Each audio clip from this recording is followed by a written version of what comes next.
নবীজি বলেন সবচেয়ে বড় চোর কে জানো? বলল হুজুর সবচেয়ে বড় চোর কে? বলে নামাজ চোর। বলে হুজুর নামাজ চোর মানে? যারা নামাজে রুকু সিজদা ঠিকভাবে করে না এরা হলো সবচেয়ে বড় চোর। বুঝতে পারতেছেন? মসজিদে আসলে মসজিদের হক হলো মসজিদে তাড়াহুড়া না করা, মসজিদে তাড়াহুড়া না করা।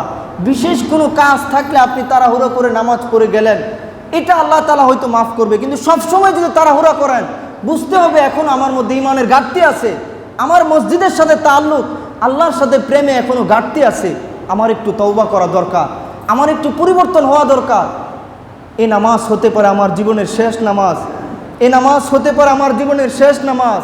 এজন্য আমি খুব তওবা করে খুব বিনয়ের সাথে এমনভাবে দাঁড়াবো যে আমি ওই মালিকের সামনে দাঁড়াইতেছি যে মালিক আমার হয়ে গেলে আমার আর কোনো বিপদ থাকবে না, আমার আর কোনো ভয় থাকবে না, আমার আর বাকি থাকলো না কোনো কিছু, আমি সব পেয়ে গেলাম।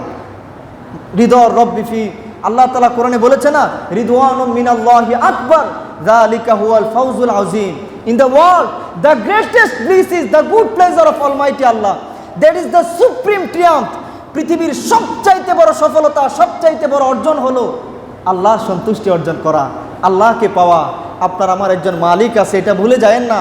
আমি যদিও না দেখি, আল্লাহ আমারে দেখতেছে, আমার বান্দাটা কেমনে নামাজ পড়ে, আমার কেমনে সিজদা দিয়ে আমি একটু দেখি। তা আপনি হুটহাট চলে গেলেন, রুকু নাই, সিজদা নাই, তাসবিহ নাই, হলো?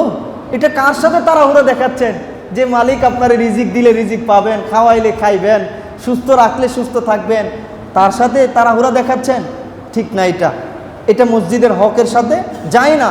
আল্লাহ তাআলা আমাদেরকে ধীরস্থিরভাবে প্রতি ওয়াক্তের নামাজ জামাতের সাথে আদায় করার মতো তৌফিক দান করুক, বলেন আমিন।